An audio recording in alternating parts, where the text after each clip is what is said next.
কিনতে হয় না যেন আমাকে চলে আসতে হবে 45 থেকে।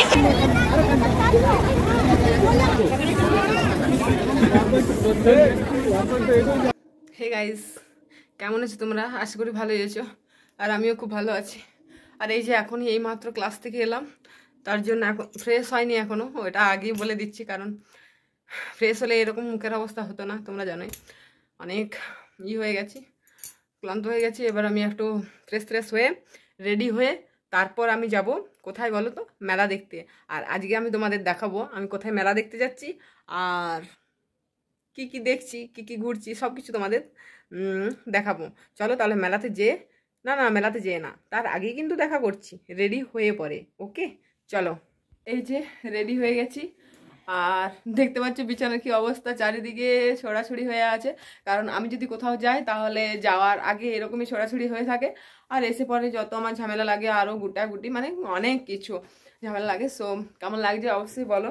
আর এই কানেরগুলো আমি নতুন নিয়েছি, কেমন লাগছে কমেন্ট করে জানাবে। আমার কিন্তু খুব পছন্দ হয়েছে, তার জন্য আমি দেখে পরে নিয়ে পছন্দ হয়ে গেছে, তার জন্য আমি নিয়ে নিয়েছি। আর এই যে ও রেডি হয়ে গেছে, একদম শান্তশিষ্ট ভদ্র ছেলে, দেখতেই পাচ্ছ খুব সুন্দর। ও রেডি হয়ে গেছে আর আমিও রেডি হয়ে গেছি। আমিও এই ড্রেসটা পরে যাচ্ছি, কারণ রাত্রেবেলা হয়ে গেছে, মানে রাত্রেবেলা হয়নি, সন্ধে হয়ে গেছে, তো রাত হবে আমাদের আসতে। ওই জন্য আমি এই ড্রেসটা শর্ট পরেছি, কারণ শর্ট যদি না পরতাম তো শাড়িতে অনেক বেজে লাগতো, ওই জন্য শাড়ি পরিনি।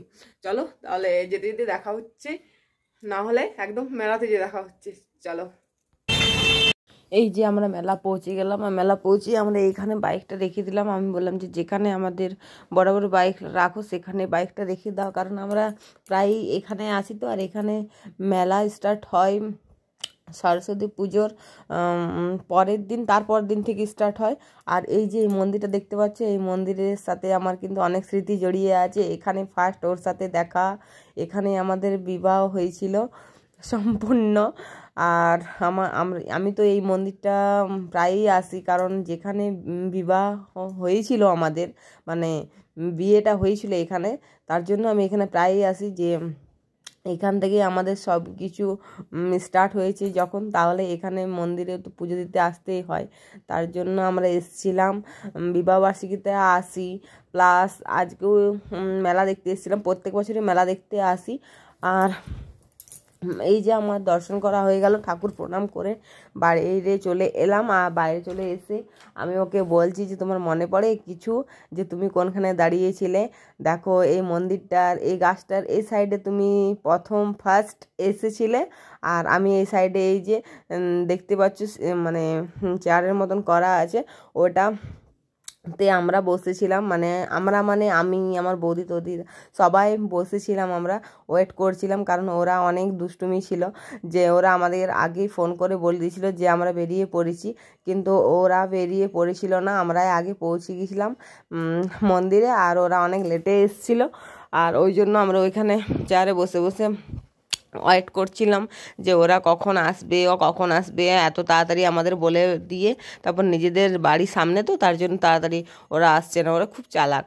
আর ওরকম করতে করতে গল্প করতে করতে আমরা চলে এলাম এখানে। আর আমি বললাম যে চলো কিসে চাপাবে বলো, আজকে আমি চাপবই, আর সেই ভিডিওটা তোমাদের দেব, কারণ আমি চাপার ভিডিওটা দিতে পারি না, এইবারও আমি দিতে পারিনি, মানে ফুল ভিডিওটা দিতে পারিনি, কারণ ফুল ভিডিওটা দিতে হলে আমি কিন্তু মরেই যেতাম। ওই জন্য আমি কি আমার সাথে ও মরে যেত, দুজনেই আমরা মরে যেতাম যদি আমরা ওইরকম ভিডিও করতে যেতাম। আর এরকমভাবে ভিডিও করা উচিত নয়, কারণ নিজের জীবনের রিস্ক নিয়ে কখনোই ভিডিও করা সম্ভব নয়। তার জন্য আমরা বললাম যে চলো যতদূর পারবো আমরা তোমাদের দেখাবো, তারপর বাকিটা তো তোমরা বুঝতে পারবে যে কি অবস্থা হয় এই ব্রেক ডান্সে চাপলে।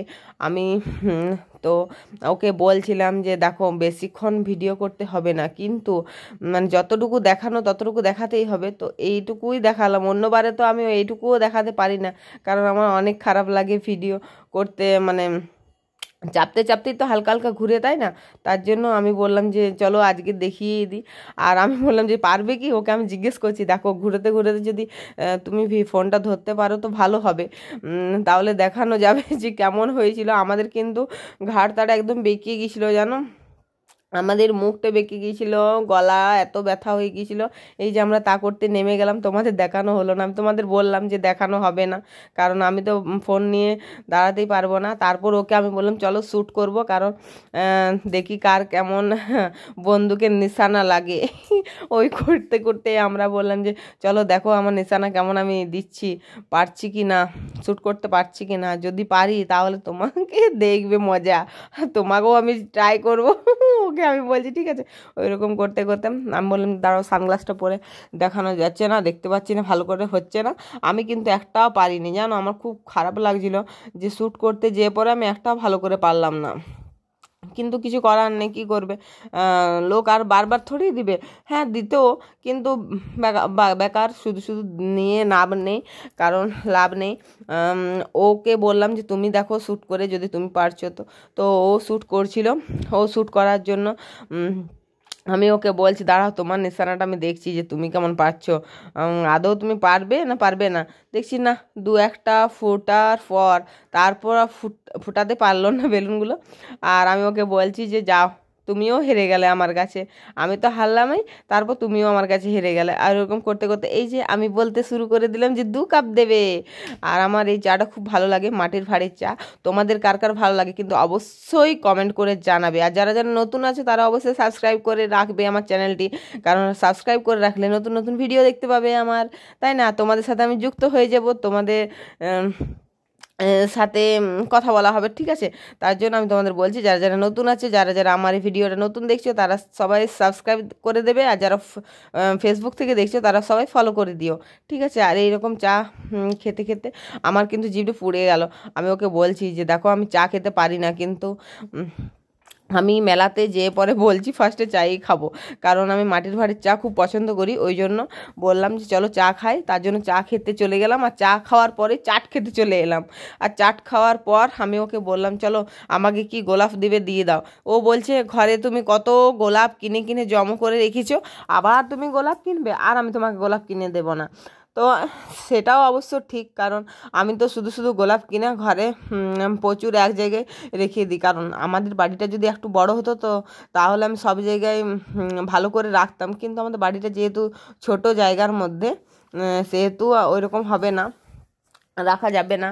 আর আমি তোমাদের পুরো ফুল ভিডিও দেব আমার হোম ট্যুর, এখন দিতে পারছি না কিছু কারণবশত। যখন আমার ফুল কমপ্লিট হয়ে যাবে আমার বাড়িটা তখন আমি তোমাদের দেব। আর তা করতে করতে আমরা ওদিকে দেখা হয়ে গেল। আমরা এবার নিচ দিকে চলে এসেছি মেলাটার এদিকে নিচ দিকে এসে আমি বললাম চলো ফুচকা খেয়ে নিই। আর এই ফুচকাটা আমি হাতে নিয়ে নিয়েছি, আমি ডাইরেক্ট নিয়ে নিই, কারণ আমি তেঁতুল জল খাইনি। কারণ এখন আমি বলছি যদি গলা ব্যথা করছে আর যদি তেঁতুল জল খাই তাহলে আবার আমার গলা ব্যথা আবার বেড়ে যাবে, ওই জন্য আমি খেলাম না। আরও এগরোল খেয়ে নিল বরাবরের মতো। এগরোল খেয়ে আমি বলছি চলো আমার চুড়িদারের সাথে কিন্তু চুড়িগুলো খুব ম্যাচিং হচ্ছে, তাহলে চুড়িগুলো কি আমাকে কিনে দেবে? ও বলছে মেলাতে কি চুড়ি কিনবে, আমাদের বাড়িতেই তো কসমেটিকের দোকান আছে, তারপরেও আরও তুমি বাইরে চুড়ি কিনবে। আর ওই করতে করতে আমরা দোকান চলে এলাম। আর এখানে যে আমাদের বাইকটা রাখা আছে দেখতেই পেলে যে ডিগিটা খোলা আছে, কারণ ডিগিতে আমি যে যে জিনিসপত্র কিনেছি সব কিছু আমি রেখে দিয়েছি ডিগিতে। আর ওই করতে করতে আমাদের হয়ে গেল মেলা দেখা। তো না টাটা বাই গুড নাইট, দুটো ফুটে গেল, রাখছি, দেখা হচ্ছে নেক্সট ব্লগে। আর টাটা বাই।